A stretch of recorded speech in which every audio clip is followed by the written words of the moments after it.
tackle steps on how to begin an international brand for your business. If you're planning to do a business, whether it is small or big, brick and mortar store, or an e-commerce, I think you better listen because our speaker for today, not other than Ray Nang, the founder and CEO of Unipro Hong Kong, will be giving us some ideas on how to begin an international brand for your business. Hi Ray, thanks for joining me. Our listeners are very excited to hear about this global brand or international brand. What can you say about this? Good day, Tammy. I think it's an interesting topic. Thanks for your time on researching this topic. In our last Mm-hmm. episode, we have discussed about global economic crisis, which might make some of you a little worried. So today's topic is more a happy one. I Yes. know many audience are finding ways to make their business more globalized. So therefore, we're happy to share with you some of the tips. I agree with you that this topic is more positive one and would really help your business or if you're planning a business to make it more globalized. So let's start sharing the tips because I know how excited they are, Ray. Okay, I think for the steps on building your international brand, here are some tips I could share with you.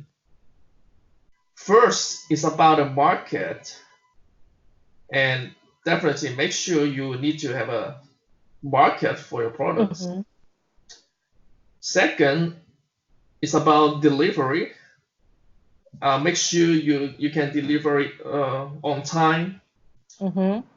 Third, re-examine your business or product names. Fourth, give your logo another look. And Okay. fifth, register your trademark. That's the most important for Oh, to yeah. protect. Yes, that's the last one. Okay, so let's talk about the first tip, market.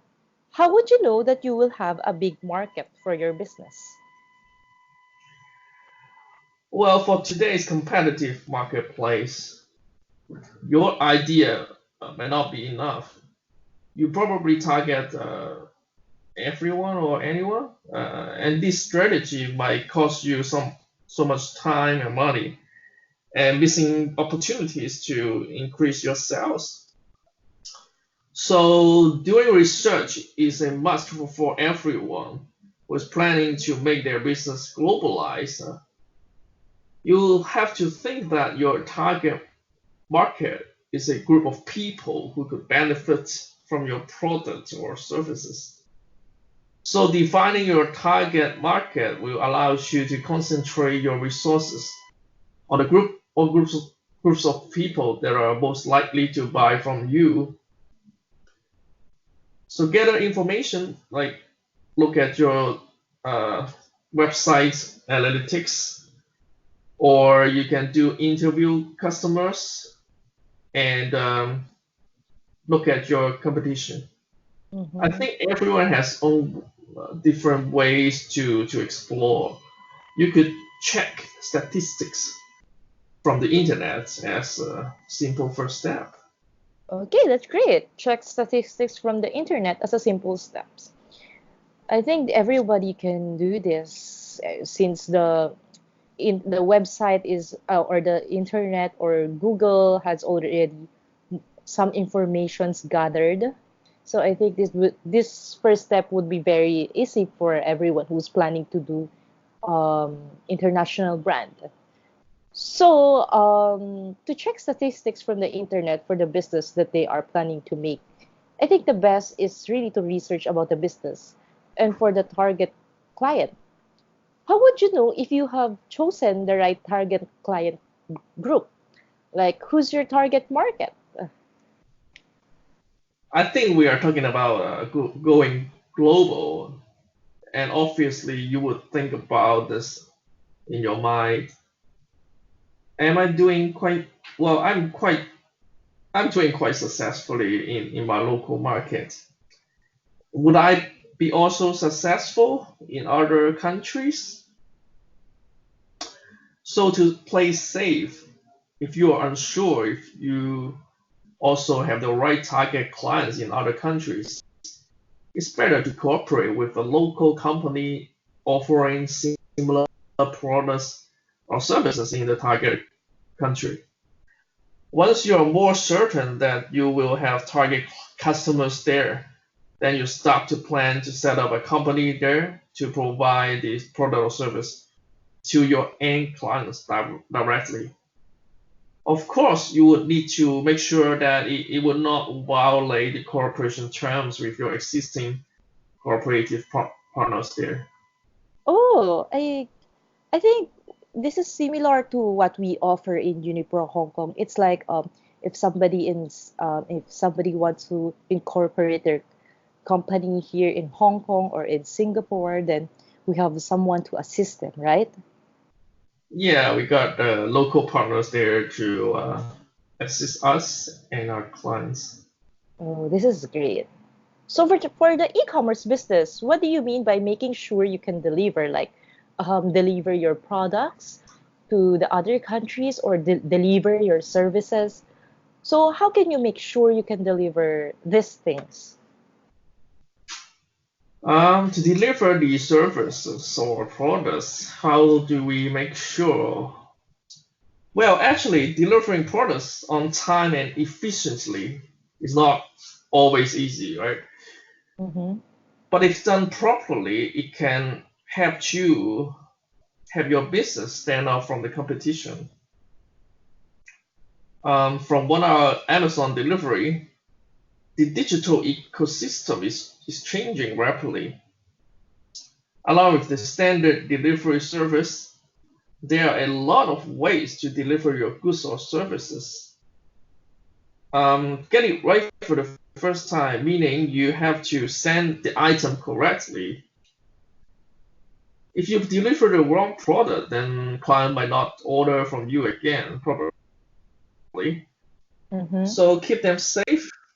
Um, Fragile items should be well packed and Mm-hmm. be quick. The faster you send them out, the happier the client will be. Mm-hmm. Offer a good option such as next day delivery or 7 days delivery guarantee. Um, you can also stand out from other competitors such as putting some ribbons or freebies. Marketing is essential.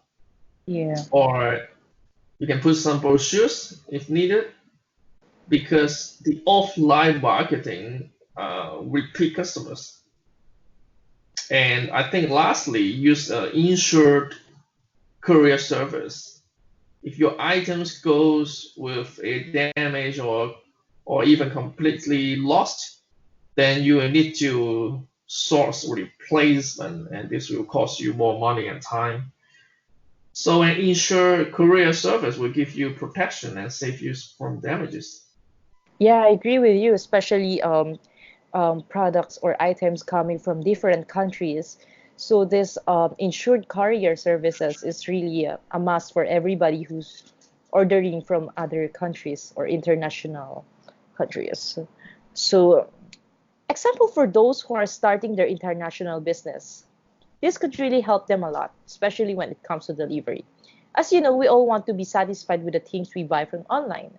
First is we actually don't see the item personally, and yet we are very excited to receive our orders. So giving us time options to deliver is a very good idea.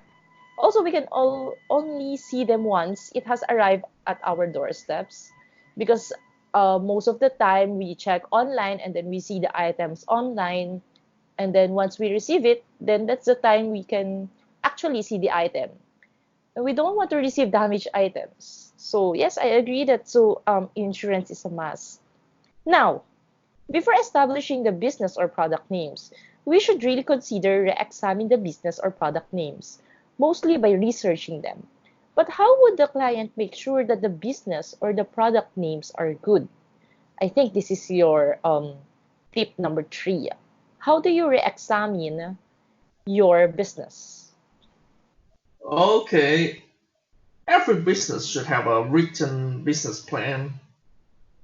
Um, Even though um, If you don't want to write it down, I think you gotta have one in your mind.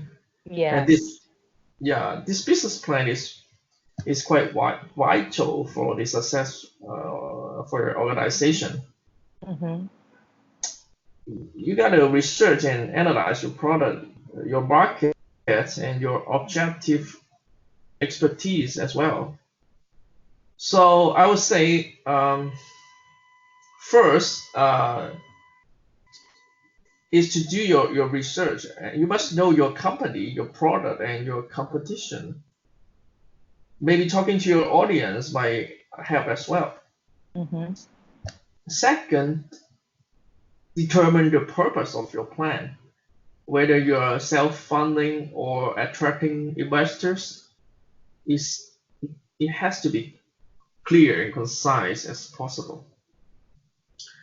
Third, create a company profile that includes the history of your organization, like what products or service you offer, your target markets and audience, and makes your business unique. And company profile should be in your company website so you can attract possible customers.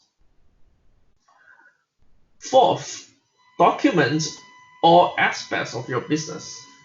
If you have investors, of course, they want to make sure that your business is going to make their money. So documenting all your expenses and earnings. Fifth, performance management.